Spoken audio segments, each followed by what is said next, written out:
Hello students, I hope you all are doing well.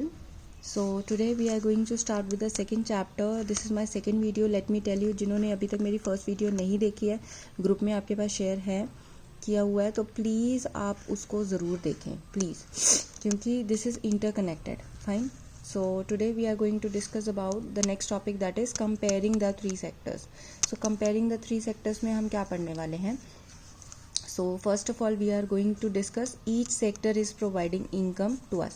Yes, three sectors I am talking about. Each sector का मतलब क्या हो गया, हमें मैंने पिछले वीडियो में आपको बताए थे हमारे तीन सेक्टर्स है, that is primary, secondary and tertiary. So primary मतलब जहाँ पे आपको प्रोडक्ट बेसिक नेचर से रिसीव होता है, लाइक एग्रीकल्चर, फिशिंग, माइनिंग, वो सब कहाँ आता है? प्राइमरी में. सेकेंडरी मीन्स जहाँ पे आपको प्राइमरी से प्रोडक्ट मिलकर आप उसको प्रोसेस कर रहे हो, you are producing more or you are doing process in it, like Verka, Amul, car manufacturing company, then any you can say cloth manufacturing. कोई भी फैक्ट्रीज ले सकते हो आप, जिससे आपको प्राइमरी से आपको वो रॉ डाटा मिल रहा है, आप उसको फर्दर प्रोसेस कर रहे हो and then you are getting your ultimate product. Fine. So next sector is tertiary. Tertiary sector में हमने क्या पढ़ा था? Tertiary is a service sector. Tertiary को हम सर्विस सेक्टर कहते हैं. क्यों? क्योंकि वो बैंकिंग, इंश्योरेंस, ट्रांसपोर्टेशन, कम्युनिकेशन ये हमें प्रोवाइड करता है. So this is all is service render.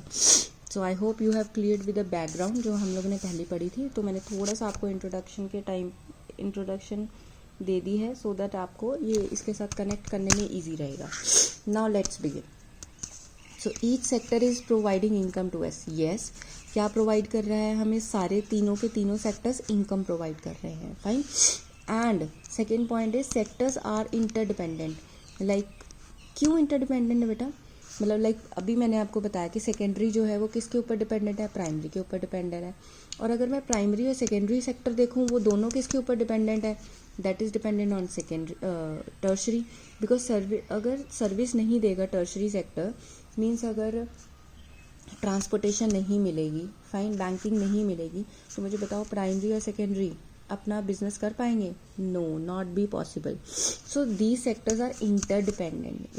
Interdependent मतलब एक दूसरे के ऊपर निर्भर है. सो सबसे ज़्यादा देखा जाए तो प्राइमरी और सेकेंडरी डिपेंडेंट है. ठीक है, किसके ऊपर डिपेंडेंट है? टर्शरी के ऊपर. I hope you have cleared. Next is example. मैंने इसको एक्सप्लेन करने के लिए आपको एक एग्जाम्पल भी लिया है. प्राइमरी से आता है हमें वीट, फार्मिंग से आता है. क्लियर? उस फार्मिंग को जब मैं मिल्स में डाल देती हूँ, मिल मतलब जहाँ पे फैक्ट्री है, प्रोसेस करूँगी, ठीक है, उससे क्या बन जाएंगे? बिस्किट्स बन जाएंगे. या आप कुछ और भी एग्जांपल ले सकते हो, लाइक फूड ग्रेन से जो पॉपकॉर्न्स बनते हैं, या कुछ भी वीट पॉपकॉर्न्स बनते हैं, या anything that is being manufacture. मैंने यहाँ बिस्किट्स लिए. तो जो भी आप प्रोसेस करके बना रहे हो वो आपका किस में आ जाएगा? सेकेंडरी प्रोडक्ट में आ जाएगा. I hope you have cleared with this example how it is been dependent. Is it clear? Okay, let's start next. Now next topic, it's important one, that is how do we count the various goods and services. हम कैसे count करते हैं economy में, हम value कैसे लेते हैं, हम इनकम को कैसे जनरेट करते हैं, या कैसे कैलकुलेट करते हैं कि हमें टोटल इनकम या टोटल वैल्यू कितनी हुई गिवन पीरियड ऑफ टाइम पे. So here's the I have written, notes की तरह लिखे ताकि आपको ईजी रहे. So let's start. While calculating the total production of a sector, एक सेक्टर का अगर मुझे टोटल प्रोडक्शन कैलकुलेट करना है, मैं क्या करूँगी? The value of only the final goods. मैं क्या करूँगी? सिर्फ फाइनल गुड्स की वैल्यू को ही कंसीडर करूँगी. Means I will not take the primary value as it, I will take finally the जो प्रोडक्ट प्रोड्यूस हो चुका है उसकी वैल्यू को कंसीडर करूँगी. ठीक है, इंक्लूडेड. क्यों?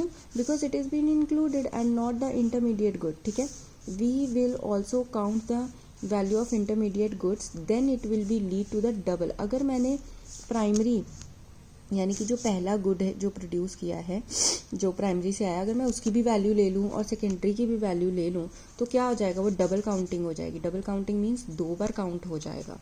ठीक है ना? सो हमें दो बार काउंट नहीं करना है, किसी भी वैल्यू को दो बार काउंट नहीं करना है, क्योंकि उससे तो गलत कैलकुलेशन होगी, रॉन्ग इन्फॉर्मेशन हमें मिलेगी. So that is a double counting system हो जाएगा. तो मैंने इसको एक्सप्लेन करने के लिए आपको एग्जाम्पल लिया, डोंट वरी. अगर आपको अभी भी समझ नहीं आया, यहाँ पे आपको क्लियर कट समझ आ जाएगा। यहाँ पे एग्जांपल लेते हैं फार्मर का। फार्मर ने जो वीट बनाई या वीट जो उगाई वो उसने बेची 8 रुपये पर केजी। फाइन। किसको बेची? फ्लोर मिल को बेची। उसने क्या किया? ग्राइंड किया और उसने फर्दर बेच दी 10 रुपये पर केजी। मतलब ग्राइंड किया, 2 रुपये अपने चार्जेस लिए और 10 रुपये आगे बेच दी। ठीक है।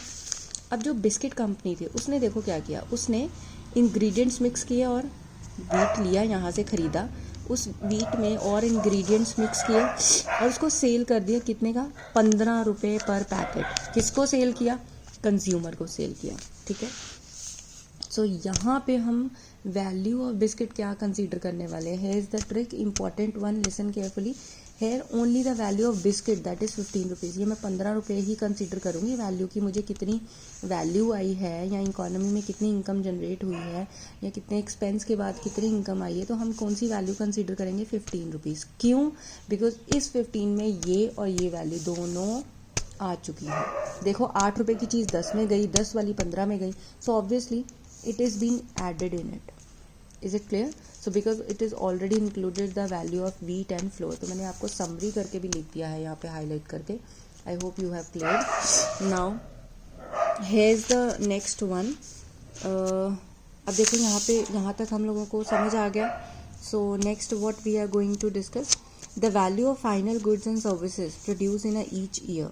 जो हम एक गिवन पीरियड ऑफ टाइम पे ईच सेक्टर की गुड्स एंड सर्विसेज को कैलकुलेट करते हैं या वैल्यू करते हैं during a particular year, providing the total production, उसका टोटल प्रोडक्शन होना चाहिए उस साल में of a sector for that year, and the sum of the production, ये जो तीनों का अगर आप ऐड कर दो, सम मीन्स एडिशन, प्लस कर दो तीनों सेक्टर्स का ईच ईयर का, सॉरी सम कर दो यानी कि टोटल कर दो एक सेक्टर का, जितना भी उसका एक सेक्टर प्राइमरी में जितना हुआ, सेकेंडरी में जितना लगा या टर्शरी में जितना लगा. ठीक है. Generally we use to take a secondary one. क्यों? क्योंकि इसमें प्राइमरी का ऑलरेडी इंक्लूडेड होता है. Be remember. ठीक है.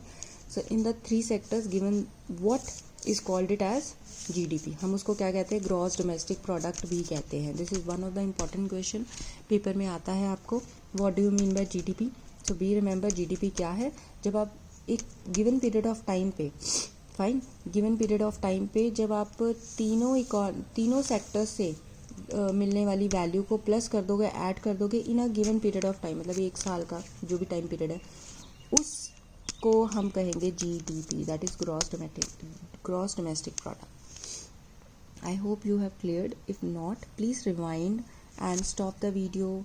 दोबारा से देखो, जहाँ पे पॉइंट नहीं क्लियर हुआ उसको दोबारा से देखो. और still if you are not clear please make a note.